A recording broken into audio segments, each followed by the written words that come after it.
Hey kid, don't ever let Gianluigi Buffon, lahir pada tanggal 28 Januari 1978 di Carrara, Italia.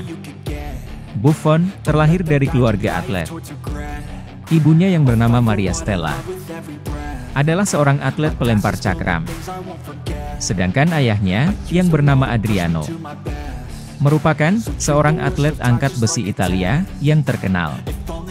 Sebagai seorang anak kecil di rumahnya, Buffon menikmati hubungan yang indah dengan orang tuanya. Terutama, dengan ibunya yang sangat menyayangi dirinya. Saat kecil, Buffon sudah menunjukkan gen atletik yang diwarisi dari kedua orang tuanya. Meskipun pada awalnya, Buffon merasa bingung dengan fokus olahraga yang akan dijalaninya, namun akhirnya, ia memutuskan menjadi seorang atlet sepak bola. Kedua orang tua Buffon mendaftarkannya di sekolah sepak bola Canaletto di La Spezia. Sebenarnya, di awal karir sepak bolanya, Buffon memulainya sebagai seorang gelandang. Ia memainkan pertandingan pertamanya di San Siro saat ia berusia 10 tahun, pada sebuah turnamen untuk pemain muda terbaik dari Veneto. 2 tahun berselang, pada suatu siang yang tenang, di tengah balutan cuaca khas musim panas, Buffon terlihat terpaku di depan televisi berwarna dengan layar cembung. Matanya nyaris tak berkedip, bahkan bagian kristalnya melebar. Entah karena objek televisi yang dilihat Buffon terlalu dekat, atau mungkin dia terlalu fokus pada sosok yang berada di layar kaca. Telinga Buffon pun mendadak kacau. Teriakan sang ibunda dari dapur rumah seakan bias, karena beradu dengan suara penonton di San Siro yang bergema melalui speaker televisi. Ternyata sosok hitam legam di bawah mistar gawang tim nasional Kamerun itulah yang menjadi penyebabnya. Dia adalah Thomas Nkono, seorang kiper yang pada hari itu berhasil membuat Diego Maradona dan Abel Balbo frustasi karena kesulitan membobol gawangnya. Wajar saja bila kekecewaan terasa tinggi, karena Argentina sebagai juara bertahan Piala Dunia, harus dipaksa menyerah 0-1 dari Kamerun pada laga pertama fase grup tersebut. Mulai detik itulah, Thomas Nkono seakan menjadi pembawa ilham Tuhan akan takdir dalam karir sepak bola Buffon. Suatu saat nanti aku ingin menjadi kiper hebat seperti dia, tegas Buffon dalam hatinya. Setahun setelah menyaksikan Thomas Nkono, Buffon kemudian menuntut ilmu di Akademi Sepak Bola Parma, sebuah klub yang berjarak 136 km ke arah utara dari tanah kelahirannya. Sama seperti anak seusianya, Buffon yang berpostur jangkung, ketika itu memilih posisi penyerang sebagai favoritnya.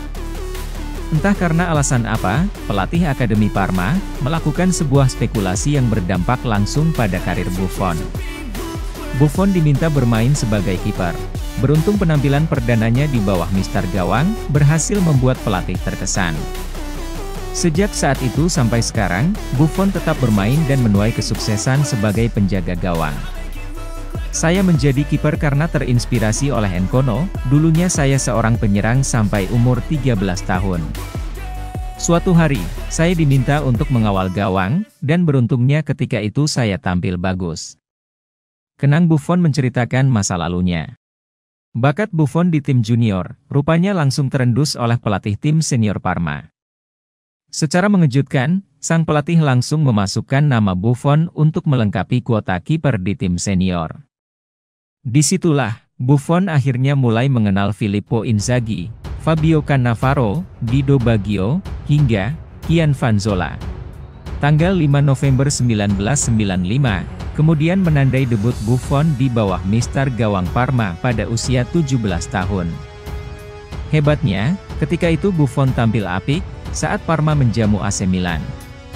Pada penghujung musim, Parma hanya mampu finish di posisi ke-6 dengan AC Milan yang menjadi juaranya. Buffon pun tercatat mengemas 9 penampilan dalam musim debutnya tersebut. Sejak saat itu, Buffon berhasil menjadi pilihan pertama di bawah mistar gawang Parma. Meski tak mampu memberikan gelar Serie A, namun Buffon tercatat memiliki peran penting dengan meraih 3 trofi seperti Coppa Italia, Supercoppa Italiana, dan Piala UEFA. Penampilan apik Buffon bersama Parma, ternyata berhasil mencuri perhatian Juventus. Maklum saja, ketika itu klub asal Turin tersebut sedang mencari kiper baru, karena Edwin van der Sar telah hengkang ke Fulham. Nama Buffon pun mendadak tenar mengisi headline media-media cetak Italia. Selain Juventus, Buffon juga dikaitkan dengan klub-klub elit lainnya seperti AS Roma, sampai Barcelona. Hingga akhirnya pada suatu sore di tanggal 3 Juli 2001, Italia dibuat gempar karena Juventus secara resmi mengumumkan perekrutan Buffon dari Parma. Bukan karena sosok Buffon, melainkan karena faktor keberanian si nyonya tua, menggelontorkan dana besar untuk kiper yang saat itu masih berusia 23 tahun.